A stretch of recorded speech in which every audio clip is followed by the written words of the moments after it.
വളരെ പ്രധാനപ്പെട്ട വാർത്ത. കഴിഞ്ഞ ലോക്സഭാ തെരഞ്ഞെടുപ്പിൽ കേരളത്തിൽ ബിജെപിക്ക് 30%-ലധികം വോട്ട് ലഭിച്ച 30 നിയമസഭാ മണ്ഡലങ്ങളിൽ എന്തു വില കൊടുത്തും വിജയം ഉറപ്പാക്കാൻ സംസ്ഥാന ഭാരവാഹികളോടും പ്രവർത്തകരോടും പാർട്ടി ദേശീയ അധ്യക്ഷൻ നിതിൻ നബീന്റെ ആഹ്വാനം. ഈ മണ്ഡലങ്ങളിൽ ഒരു കക്ഷിയിലും പെടാതെ ചാഞ്ചാടി നിൽക്കുന്ന 10%-ഓളം വോട്ടുകൾ ഉണ്ടാകും. ബി.ജെ.പി. നേതൃത്വത്തിലുള്ള മുന്നണിയുടെ വിശ്വാസ്യത ഉയർത്തിക്കാട്ടി ഈ വോട്ടുകൾ നേടി വിജയം ഉറപ്പാക്കാനാണ് ദേശീയ അധ്യക്ഷന്റെ ആഹ്വാനം. കൊച്ചിയിൽ നടന്ന സംസ്ഥാന ഭാരവാഹി യോഗത്തിലാണ് നിതിൻ നബീൻ ഇക്കാര്യം സൂചിപ്പിച്ചത്. ശബരിമല സ്വർണ്ണക്കൊള്ളയും നരേന്ദ്രമോദി സർക്കാരിൻ്റെ വികസന പ്രവർത്തനങ്ങളും മുഖ്യ വിഷയമാക്കിയാകും ബി.ജെ.പി. നിയമസഭാ തെരഞ്ഞെടുപ്പിനെ നേരിടുക. ഈ വിഷയങ്ങൾ ശക്തമായി ഉന്നയിക്കാനും ഒപ്പം താഴെത്തട്ടിലേക്ക് പ്രവർത്തനം വ്യാപിപ്പിക്കാനും നിർദ്ദേശിച്ചിട്ടുണ്ട്. LDF-ഉം UDF-ഉം മാറി മാറി ഭരിച്ച് കേരളത്തെ നശിപ്പിച്ചിരിക്കുകയാണ്.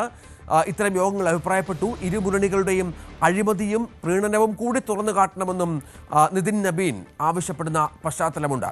ശബരിമലയെ തകർത്തുകൊണ്ട് അധികാരം നിലനിർത്താനാണ് ഇരു മുന്നണികളും ശ്രമിക്കുന്നതെന്നും നിതിൻ നബീൻ കഴിഞ്ഞ ദിവസം പ്രസംഗത്തിൽ ആരോപിച്ചിരുന്നു. അതായത് തിരുവനന്തപുരത്ത് ഉള്ള A ക്ലാസ് മണ്ഡലങ്ങളടക്കം മഞ്ചേശ്വരമടക്കമുള്ള നിരവധി മണ്ഡലങ്ങൾ, ചെങ്ങന്നൂരിലൊക്കെ ഈ 30%-ന് മുകളിൽ വോട്ട് നേടിയ മണ്ഡലങ്ങളാണ്. ഈ 30 മണ്ഡലങ്ങളിൽ എന്തു വില കൊടുത്തും വിജയം നേടണം എന്നുള്ള ആഹ്വാനം. ഇന്നിപ്പോൾ അല്പസമയത്തിനകം തന്നെ തൃശ്ശൂരിൽ ചുവരെഴുതി നിതിൻ നബീൻ ഈ 140 മണ്ഡലങ്ങളിലെയും തെരഞ്ഞെടുപ്പ് പ്രവർത്തനങ്ങൾക്ക് തുടക്കം കുറിക്കുന്ന പശ്ചാത്തലം കൂടിയുണ്ട്. സംസ്ഥാന ഭാരവാഹികളുമായി ഇന്നും ദേശീയ അധ്യക്ഷന്റെ കൂടിക്കാഴ്ചയുണ്ടാകും. ഒപ്പം പരിചയസമ്പന്നരും ജനകീയരുമാകണം സ്ഥാനാർത്ഥികൾ എന്ന നിർദ്ദേശവും ദേശീയ അധ്യക്ഷൻ നൽകിയിട്ടുണ്ട്. നിതിൻ നബീനെ സംബന്ധിച്ചിടത്തോളം അദ്ദേഹം ദേശീയ അധ്യക്ഷനായ ശേഷമുള്ള ആദ്യ തെരഞ്ഞെടുപ്പ് കാലമാണ്. കേരളം ഉൾപ്പെടെ, അസം ഉൾപ്പെടെ, തമിഴ്നാട്ടിലും ബംഗാളിലും ഉൾപ്പെടെയുള്ള തെരഞ്ഞെടുപ്പ് പ്രചരണങ്ങൾ നേരിട്ട് ഇദ്ദേഹം നിയന്ത്രിക്കുമെന്നാണ് മനസ്സിലാക്കേണ്ടത്. അടുത്ത 90 ദിവസം താഴെത്തട്ടിൽ പ്രവർത്തനം സജീവമാക്കണമെന്നും ആവശ്യപ്പെട്ട പശ്ചാത്തലം ഉണ്ട്. ഏതായാലും ബി.ജെ.പിയും തെരഞ്ഞെടുപ്പ് പ്രചാരണ രംഗത്തേക്ക് ഇറങ്ങുകയാണ്. KP അഭിലാഷും ഒപ്പം ഡാനി പോളും ഏറ്റവും പുതിയ വിവരങ്ങളുമായി ചേരും. ആദ്യം അഭിലാഷിലേക്ക്. അഭിലാഷ്, 30%-ലധികം വോട്ടുകൾ കിട്ടിയ മണ്ഡലങ്ങൾ, അവിടെ ചാഞ്ചാടി നിൽക്കുന്ന 10%-ഓളം വോട്ടുകൾ, അത് പാർട്ടിയിലേക്ക് അടുപ്പിക്കണം എന്ന നിർദ്ദേശമാണ് ദേശീയ അധ്യക്ഷൻ മുന്നോട്ട് വച്ചിരിക്കുന്നത്. ഏതൊക്കെയാണ് പ്രധാനമായും ബി.ജെ.പി. കേന്ദ്രീകരിക്കുന്ന ആ മണ്ഡലങ്ങൾ? അവിടെ സ്ഥാനാർത്ഥി നിർണയം അടക്കമുള്ള കാര്യങ്ങളിൽ അന്തിമ തീരുമാനമായിട്ടുണ്ടോ? രഞ്ജിത്ത് സൂചിപ്പിക്കുന്നത് പോലെ തന്നെ നിതിൻ നബീൻ ബി.ജെ.പിയുടെ ദേശീയ അധ്യക്ഷനായതിനു ശേഷം നടക്കുന്ന പ്രധാനപ്പെട്ട തെരഞ്ഞെടുപ്പുകൾ 5 സംസ്ഥാനങ്ങളാണ് പോളിംഗ് ബൂത്തിലേക്ക് പോകുന്നത്. അതിൽ കേരളത്തിന് പുറമെ പശ്ചിമ ബംഗാൾ, തമിഴ്നാട്, അസം, പുതുച്ചേരി സംസ്ഥാനങ്ങൾ ആണ് ഉള്ളത്. ഇതിൽ പശ്ചിമ ബംഗാൾ പിടിക്കുക എന്നതിന് തന്നെയാണ് ബി.ജെ.പി. പ്രഥമ പരിഗണന നൽകുന്നത്. തമിഴ്നാട്ടിലും അസമിലും പുതുച്ചേരിയിലും ബി.ജെ.പിയുടെ വ്യക്തമായ സാന്നിധ്യം ഉണ്ട് താനും.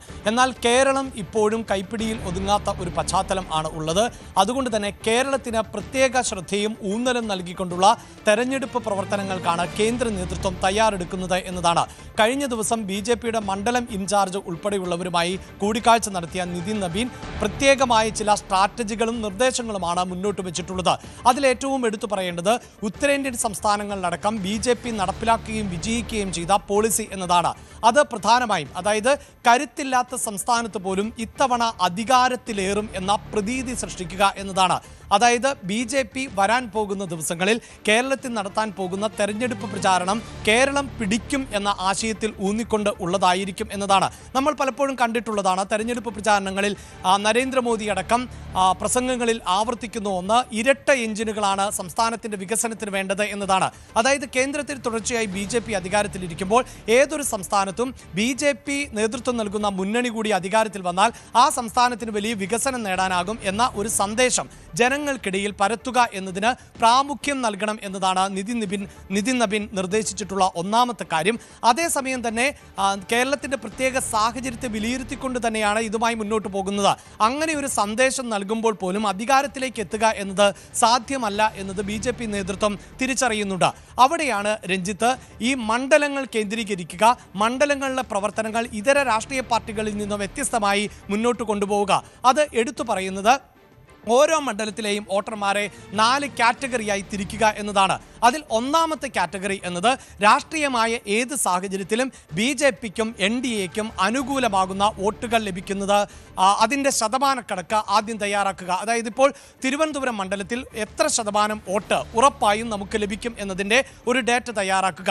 അതിനുശേഷം വോട്ട് ലഭിക്കാൻ സാധ്യതയുള്ളവരുടെ പട്ടിക എന്നതാണ് രണ്ടാമത്തെ കാറ്റഗറി. അതായത് BJPയോട് വലിയ വിയോജിപ്പുകൾ ഒന്നുമില്ലാതെ BJPയുടെ ഒരു അനുഭാവം പുലർത്തി BJPക്ക് വോട്ട് നൽകുന്നതിൽ കുഴപ്പമില്ല എന്ന് ചിന്തിക്കുന്ന എത്ര വോട്ടർമാരുണ്ട്, അതാണ് രണ്ടാമത്തെ കാറ്റഗറിയിൽ പെടുക. മൂന്നാമത്തെ കാറ്റഗറി എന്നത് നിഷ്പക്ഷ വോട്ടുകൾ എന്നതാണ്. അതായത് കൃത്യമായ ഒരു രാഷ്ട്രീയ നിലപാടൊന്നും ഇല്ലാത്ത ആളുകൾ, അവർക്ക് ഏത് രാഷ്ട്രീയ പാർട്ടിയെ വേണമെങ്കിലും പിന്തുണയ്ക്കാം സാഹചര്യത്തിനനുസരിച്ച്, അങ്ങനെയുള്ള മൂന്നാമത്തെ കാറ്റഗറി. നാലാമത്തെ കാറ്റഗറി വോട്ട് ലഭിക്കില്ല എന്ന് ഉറപ്പുള്ളവർ.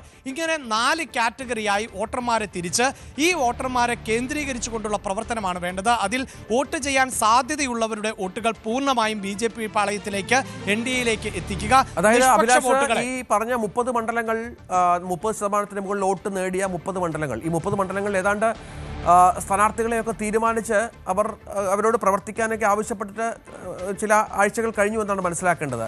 അവിടെയൊക്കെ വളരെ കൃത്യമായി തന്നെ പ്രവർത്തനം ആരംഭിച്ച് താഴെത്തട്ടിലടക്കം ഈ വിവരം പാർട്ടി പ്രവർത്തകർക്ക് നൽകുന്ന പരിപാടികളൊക്കെ പൂർത്തിയായി കാണുമല്ലോ.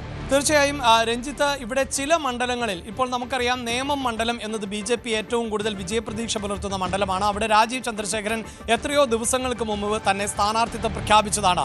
അതേസമയം തന്നെ നേമത്തോടൊപ്പം വട്ടിയൂർക്കാവ് കഴിഞ്ഞ തദ്ദേശ തെരഞ്ഞെടുപ്പിൽ കേരളത്തിൽ 1ാമത് വോട്ട് ശതമാനത്തിൽ എത്തിയ മറ്റൊരു മണ്ഡലമാണ്. പക്ഷേ വട്ടിയൂർക്കാവിലടക്കം കൃത്യമായി ആരായിരിക്കും സ്ഥാനാർത്ഥി എന്നതിൽ 1-2 പേരുകൾ ഉണ്ട്. അത് നമ്മൾ നേരത്തെ തന്നെ സൂചിപ്പിച്ചിട്ടുള്ള പേരുകളാണ്. അവിടെ ഒരുപക്ഷെ BJPയുടെ മുൻ സംസ്ഥാന അധ്യക്ഷനായിരുന്ന സുരേന്ദ്രൻ മത്സരത്തിന് വരുമോ, ശോഭാ സുരേന്ദ്രനായിരിക്കുമോ മത്സരിക്കുക?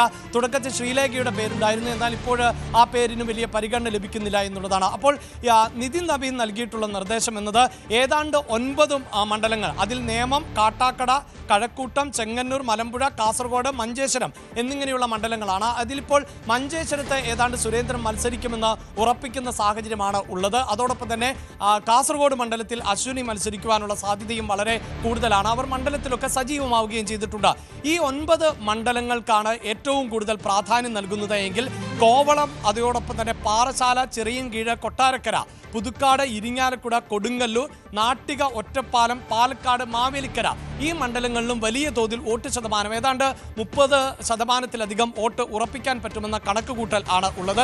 അതോടൊപ്പം തന്നെ ആറ്റിങ്ങൽ, കുന്നത്തൂർ, ആറന്മുള, കരുനാഗപ്പള്ളി, ചേലക്കര, വടക്കാഞ്ചേരി, മണലൂർ, ഷൊർണൂർ, കുന്നമംഗലം, കോഴിക്കോട് നോർത്ത് ഉൾപ്പെടെയുള്ള മണ്ഡലങ്ങളിലും BJPക്ക് വലിയ തോതിൽ വോട്ട് ശതമാനം ഉയർത്താൻ പറ്റുമെന്ന ഒരു പൊതുവിലയിരുത്തലുണ്ട്.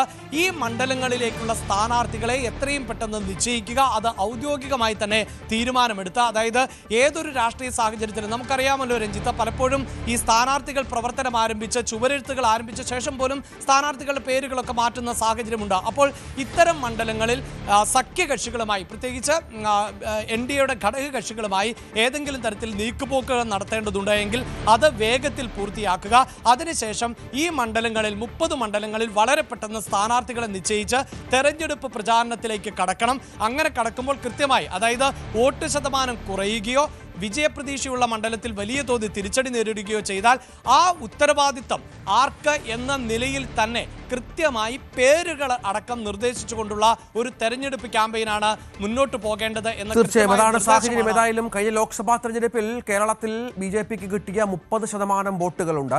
30%-ന് മുകളിൽ കിട്ടിയ വോട്ടുകൾ ലഭിച്ച മണ്ഡലങ്ങളുണ്ട്. അത് 30 മണ്ഡലങ്ങളെന്നാണ് ഇപ്പോൾ പാർട്ടി ഐഡന്റിഫൈ ചെയ്തിരിക്കുന്നത്. അവിടെ ഇന്നലെ കേരളത്തിലെത്തിയ ദേശീയ അധ്യക്ഷൻ നിതിൻ നബീൻ നേരിട്ടിടപെട്ട് ഈ മണ്ഡലങ്ങളിൽ വളരെ കൃത്യമായ രീതിയിലുള്ള ആസൂത്രണങ്ങൾ നടത്തുന്നുവെന്നാണ് ഏറ്റവും പ്രധാനപ്പെട്ട ഒന്ന്. ഒപ്പം നിതിൻ നബീൻ ഇന്നും കേരളത്തിൽ തുടരുകയാണ്. ഡാനി പോൾ കൂടി ചേർന്ന്. ഡാനി, ഇന്നിപ്പോൾ തൃശ്ശൂരിൽ അദ്ദേഹം ഉണ്ട്. തൃശ്ശൂരിൽ ചുവരെഴുതി തെരഞ്ഞെടുപ്പ് പ്രവർത്തനങ്ങൾക്ക് തുടക്കം കുറിക്കുമെന്നാണ് മനസ്സിലാക്കുന്നത്. മറ്റെന്തെങ്കിലും യോഗങ്ങളോ മറ്റെന്തെങ്കിലും പദ്ധതികളോ ഇന്നുണ്ടോ?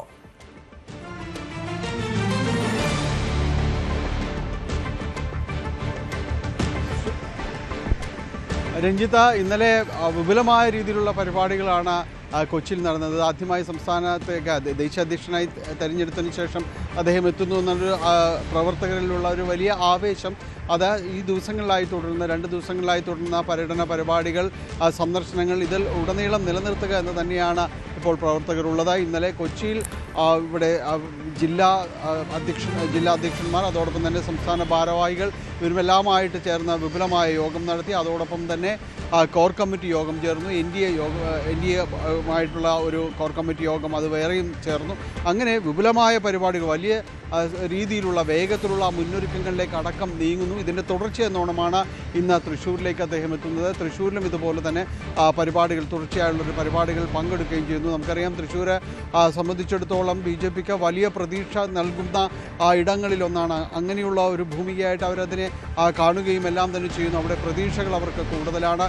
പ്രത്യേകിച്ച് സുരേഷ് ഗോപിയുടെ അടക്കമുള്ളൊരു സാന്നിധ്യം ആ മേഖലയിലെല്ലാം തന്നെ അവർക്കൊരു സ്വാധീനം ഉറപ്പാക്കി നിർത്താൻ കഴിയുമെന്ന് വിശ്വസിക്കുകയും ചെയ്യുന്നു. അപ്പോൾ ഇതെല്ലാം വോട്ടാക്കി മാറ്റുക എന്നത് തന്നെയാണ് ഇന്നലെ ഇവിടെ സംസാരിച്ചത്. അത്രയും നേരത്തെ അഭിലാഷ് സൂചിപ്പിച്ചതുപോലെ 30 സീറ്റെങ്കിലും സ്വാധീനമുള്ള ഇടങ്ങളിൽ, തങ്ങൾക്ക് വോട്ട് ഷെയർ വന്ന ഇടങ്ങളിൽ ആ വോട്ട് ബാങ്കുകൾ നിലനിർത്തിക്കൊണ്ട്, ഒപ്പം തന്നെയും കൂടുതൽ വോട്ടുകൾ BJPയോട് അടുക്കാൻ താല്പര്യമുള്ളവരുടെ എല്ലാം തന്നെ വോട്ടുകൾ കൂട്ടിച്ചേർത്തുകൊണ്ട് മുന്നോട്ട് പോയ ഇത് അപ്രാപ്യമായ ഒന്നല്ല, അസാധ്യമായ ഒന്നല്ല, നമുക്ക് തൊട്ട് മുന്നിൽ തന്നെയുണ്ട് എന്നാണ് അദ്ദേഹം പ്രവർത്തകരോട് ഇതെല്ലാം തന്നെ പറയുകയും ചെയ്തത്. അതുകൊണ്ട് ആ ഒരു തുടർച്ചയായ പരിപാടികളിലേക്ക് പോകുമ്പോൾ അദ്ദേഹം ഇതുതന്നെയാണ് പ്രവർത്തകരോട് പറയുകയും ചെയ്യുന്നത്.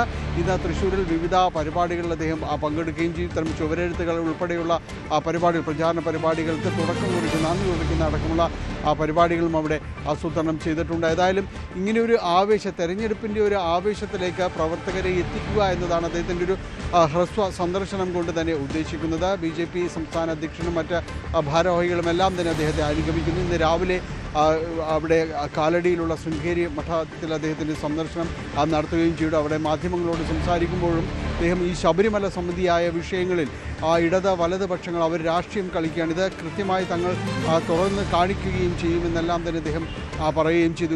ഇന്നലെ മാധ്യമങ്ങളോട് സംസാരിച്ചില്ല. എന്നാൽ ഇന്ന് സംസാരിക്കുമ്പോൾ അദ്ദേഹം ഇത്തരം കാര്യങ്ങൾ വ്യക്തമാക്കുന്നു. തെരഞ്ഞെടുപ്പ് മുന്നിൽ കണ്ടുകൊണ്ടുള്ള ഒരു പ്രവർത്തന പരിപാടികളിലേക്കെല്ലാം തന്നെ BJP കടക്കുകയാണ്, BJP മുന്നോട്ട് പോവുകയാണെന്ന് അദ്ദേഹം പറയുകയുണ്ടായി.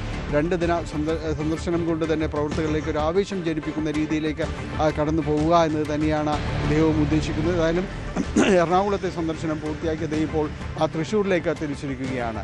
ശരി, ഡാനി പോൾ വിവരങ്ങൾ പങ്കുവച്ചു.